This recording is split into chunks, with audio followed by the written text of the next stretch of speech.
ಅವ್ವ ಭೀಮಾಂಬಿಕೆ ಕಾಪಾಡವ್ವ. ಮಹಿಳಾ ಮಣಿಗಳನ್ನ ಒಂದಷ್ಟು ಸಿಕ್ಕಿದಾರೆ, ಅವ್ರನ್ನ ಕೇಳೋಣ, ಅವ್ರು ಏನ್ ಹೇಳ್ತಾರೆ ನೋಡೋಣ. ಚಿಕ್ಕಬಳ್ಳಾಪುರ ಕಾನ್ಸ್ಟಿಟ್ಯೂನ್ಸಿಲಿ ಏನ್ ಮಾಡ್ತೀರಾ? ಗೆಲ್ಲಿಸ್ತೀರಾ ನೀವು? ನಿಮ್ ಖಂಡಿತ ಗೆಲ್ಸ್ತೀವಿ. ಪ್ರದೀಪ್ ಈಶ್ವರ್ ಯಾವುದೇ ಕಾರಣಕ್ಕೂ ಗೆಲ್ಲಕ್ ಬಿಡಲ್ಲ ಅಂತ ಹೇಳ್ತಾರಲ್ಲ ಸರ್, ಪ್ರದೀಪ್ ಈಶ್ವರ್ಗೂ ನಮಗೂ ಸಂಬಂಧ ಇಲ್ಲ. ನಾವು ಮೋದಿಗೋಸ್ಕರ ಓಡಾಡ್ತಿರೋರು, ಮೋದಿಗೋಸ್ಕರ ನಾವು ಗೆಲ್ಲಿಸ್ತೀವಿ ನಮ್ಮ ಕ್ಯಾಂಡಿಡೇಟ್ನ. ಖಂಡಿತ.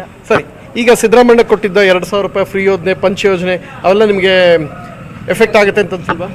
ಆಗಲ್ಲ ಸರ್, ಯಾವುದೇ ಕಾರಣಕ್ಕೂ ಆಗಲ್ಲ. ನಿಮಗೆ ಬರ್ತಾ ಇದೆ ಕರೆಂಟ್ ಫ್ರೀ ಬರ್ತಾ ಇದೆ? ನಾವು ತಗೊಂಡಿಲ್ವಲ್ಲ. ಅದೇಂಗ್ ಬರಲ್ಲ? ಅದು ಎಲ್ಲರಿಗೂ ನಾವು ಬರ್ತದೆ. ತಗೊಂಡಿಲ್ವಲ್ಲ. ನನ್ನ ಮೇಲೆ ಆಣೆ ಇಟ್ಟು ನನ್ನ ಮೇಲೆ ಆಣೆ ಇಟ್ಟು ಹೆಂಗ್ ತಗೊಳಲ್ಲ? ಅದು ತಗೊಂಡಿಲ್ವಲ್ಲ. ನಾವು ಅಪ್ಲೈ ಮಾಡಿದ್ರೆ ಬರುತ್ತೆ ಸರ್, ಅದು ನಾವು ಮಾಡಿಲ್ಲಲ್ಲ. ಇಲ್ಲ ಸರ್, ನಾವು ತಗೊಂಡಿಲ್ಲ. ನೀವು ತಗೊಂಡಿಲ್ಲ? ನೀವು? ಇಲ್ಲ ಸರ್, ತಗೊಂಡಿಲ್ಲ. ಇವ್ರು ಬಿಜೆಪಿ ಅವರು ಯಾವುದೇ ಕಾರಣಕ್ಕೆ ತಗೊಳ್ಳಲ್ಲ ಸಿದ್ದರಾಮಯ್ಯ ಕೊಟ್ಟಿದ್ದ ಯೋಜನೆ ಅಂತ ಕೂತವ್ರೆ. ನೋ ವೇ, ಚಾನ್ಸೇ ಇಲ್ಲ, ನೋ ವೇ. ನೀವೆಲ್ಲ ತಗೊಂಡಿಲ್ವಾ? ತಗೊಂಡಿದ್ದ ಕರೆಕ್ಟ್ ಆಗಿ. ಯಾವುದೇ ಕಾರಣಕ್ಕೂ ತಗೊಳ್ಳೋದು ಇಲ್ಲ, ತಗೊಂಡು ಇಲ್ಲ. ಬಸ್ಸಲ್ಲಿ ಒಂದು 3-4 ಸಲ ಪ್ರಯಾಣನೂ ಮಾಡಿದೀವಿ. ಟಿಕೆಟ್ ತಗೊಂಡೇ ಹೋಗಿದೀವಿ ನಾವು. ಯಾವುದೇ ಕಾರಣಕ್ಕೂ ಆಧಾರ್ ಕಾರ್ಡ್ ಸಹ ತೋರಿಸಿಲ್ಲ. ಯಾರು ಟಿಕೆಟ್ ತಗೋಬಾರಪ್ಪ. ಯಾಕಂದ್ರೆ ಫ್ರೀಯಾಗಿ ಕರ್ಕೊಂಡು ಹೋಗೋದಕ್ಕೆ ಇದೇನು ದೊಂಬಿದಾಸಪ್ಪನ ಟ್ರಾನ್ಸ್ಪೋರ್ಟ್ ಅಲೇ? ಫ್ರೀಯಾಗಿ ಕರ್ಕೊಂಡು ಹೋಗೋಕೆ ದೊಂಬಿದಾಸಪ್ಪನ ಟ್ರಾನ್ಸ್ಪೋರ್ಟ್ ಆದ್ರೇನು, KSRTC ಬಸ್ ಆದ್ರೇನು, ಎರಡೂ ಒಂದೇ. ಆಮೇಲೆ ನಾವು BJPಲಿ ಕೆಲಸ ಮಾಡ್ತಿದೀವಿ ಅನ್ನೋ ಒಂದು ಉದ್ದೇಶದ ಮೇಲೆ ನಾವು ಮಾತಾಡ್ತಾ ಇರೋವಂಥದ್ದಲ್ಲ.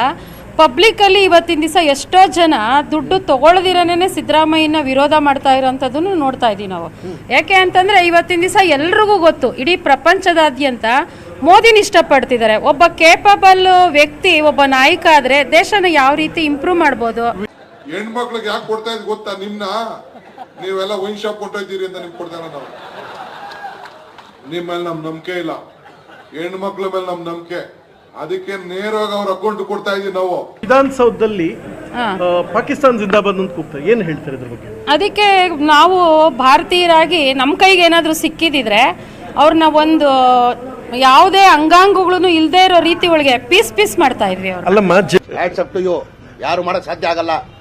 ಯಾವನ ಇದ್ದಾನಲ್ಲಿ ರಾಜ್ಯದಲ್ಲಿ ಇಲ್ಲಿಗೆ ಕಾನೂನು ಅಂತಿದೆ, ಡೈರೆಕ್ಟ್ ಅರೆಸ್ಟ್ ಮಾಡಿ ಕಾನೂನು. ಇವಾಗ ಜನದ ಕೈಗೆ ಸಿಕ್ಕದ ಮೇಲೆ ಆಮೇಲೆ ಪೊಲೀಸ್ನವ್ರು ಎಳ್ಕೊಂಡು ಹೋಗೋದು, ಪೊಲೀಸ್ನವ್ರು ಶಿಕ್ಷೆ ಕೊಡೋವಂಥದ್ದು, ಅದು ಯಾರೇ ಆದ್ರೂ ಈ ಹೆಂಗಸರ ಕೈಲಿ, ಈ ಗ್ಯಾಂಗ್ ಕಲ್ಸಿ ಝೂಮ್ ಮಾಡ, ಒಂದ್ ನಿಮಿಷ ಇರಪ್ಪ, ಝೂಮ್ ಮಾಡಿ, ಇವ್ರ ಮುಖಗಳನ್ನೆಲ್ಲ ಝೂಮ್ ಮಾಡಿ, ಒಬ್ಬೊಬ್ಬರ ಮುಖನೂ ಝೂಮ್ ಮಾಡಿ ನೋಡಿ.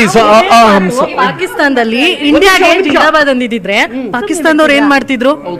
ಅದೇ ನಮ್ಮ ಇಂಡಿಯಾದವ್ರಿಗೆ ಯಾಕೆ ಆಗ್ತಾ ಇಲ್ಲ ಕೆಲಸ? ನೀವ್ ಹೇಳೋದು ಅರೆಸ್ಟ್ ಗಿರೆಸ್ಟ್ ಎಲ್ಲ ಇಲ್ಲ, ಒಂದೊಂದು ಅಂಗಾರು ಬಿಡದೆ ಕಟ್ ಮಾಡ್ತೀರಾ ಅಂತ. ಸರಿ ಇದೆ.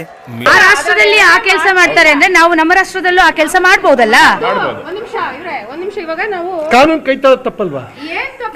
ಇವಾಗ ಹಂಗಾರೆ ಕಾನೂನು ಕೈ ತಪ್ಪು ತಗೊಳೋದ್ ಕೈಗೆ ತಪ್ಪು ಅಂತ ಅನ್ನೋ ಉದ್ದೇಶ ನಿಮ್ಗಿದ್ರೆ ಅಲ್ಲ, ನೀವು ಕೇಳ್ತಾ ಇರೋದ್ ಪ್ರಶ್ನೆ. ಇವಾಗ ನಮ್ಮ ಭಾರತ ದೇಶದ ಒಂದು ಸಂವಿಧಾನ